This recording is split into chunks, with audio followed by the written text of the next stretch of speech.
Kwa majina naitwa Robert Webangila ambaye ndiye mganga mkuu wa Manispaa ya Sumbawanga. Kwa kifupi, Mpox ni ugonjwa unaoambukizwa ambao unasababishwa na virusi ambavyo ndio vinaitwa Mpox. M inasimama kwa maana ya monkey. Kwa hiyo ni ugonjwa ambao virusi huishi ndani ya miili yao nyani. Sasa ikitokea hawa virusi wametoka kwenye nyani wamekuja kwa binadamu, ndio wanaleta madhara. Kwa hiyo maambukizi ya kwanza yanatokana na wanyama wa porini kama nyani, jamii ya panya na swala. Wakija kwa binadamu, kwa hiyo maambukizi yanaweza katoka kwa binadamu kwenda kwa binadamu. Sasa tutajiuliza kwa nini labda monkey hawaathiriki, wale nyani wao ni viumbe wanaotunza ugonjwa lakini hawaathiriki. Maambukizi haya yanatokana na majimaji yenye virusi kumgusa mtu yoyote. Aidha ana virusi au ana virusi. Unaweza ukawa tayari una virusi, unaumwa Mpox ila ukaongezewa na Mpox nyingine, yani ukaongezewa virusi vingine. Kwa hiyo kitendo cha kuwa kwamba tayari una virusi sio kinga.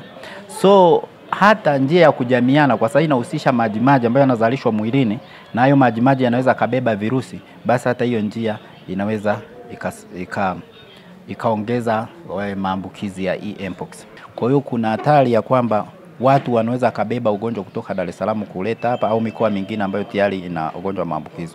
Ndio maana sisi tumejikita zaidi kuelimisha jamii na kuelimisha wasafiri anapofika kwenye maeneo ambayo tayari yana maambukizi, achukue tahadhari zote za kujikinga kana kwamba asija kabeba ugonjwa akaurudisha huko. Ugonjwa huu una dalili zinazofanana na magonjwa mengine. Ugonjwa kama malaria, typhoid, lakini hata magonjwa ya maambukizi kwenye njia za hewa bado yanaweza kufanana kama Mpox. Kuna magonjwa kama tetekuwanga, kuna magonjwa kama surua, kuna allergy ya ngozi na magonjwa mengine.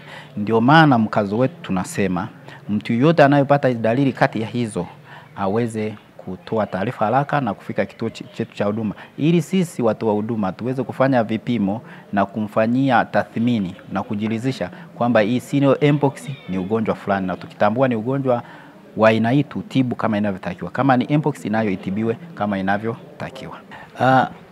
Jamii tunachohamasisha sana ni kama nilivyosema kwamba magonjwa yanayotokana na wanyama ambayo kwa jina letu la kitaalamu tunaita zoonosis ni magonjwa mara nyingi ambayo hayana tiba. Utaangalia Ebola, utaangalia HIV, utaangalia ile Marburg na kadhalika. Ni magonjwa yanayotokana na wanyama pori.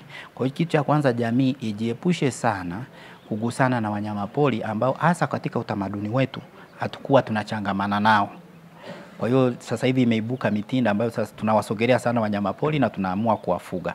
Kwa hiyo inaweza ikawa ni njia mojawapo inayoongeza haya magonjwa ambayo ni ya wanyama pori na ni magonjwa ambayo ni hatari. Hilo la kwanza.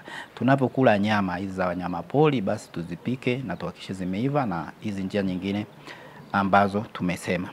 Tunategemea uongozi wa Wizara ya Afya kama ikitokea kwamba tatizo limekuwa kubwa linahitaji uwepo wa chanjo, nafikiri chanjo zitakuja. Lakini kwa sasa niwahakikishie wananchi tatizo halijawa kubwa na tatizo limedhibitiwa mpaka sasa. Unaona katika mkoa aliyosema kumepatikana wagonjwa wawili, hatujasikia ukisambaa kwenda mikoa mingine.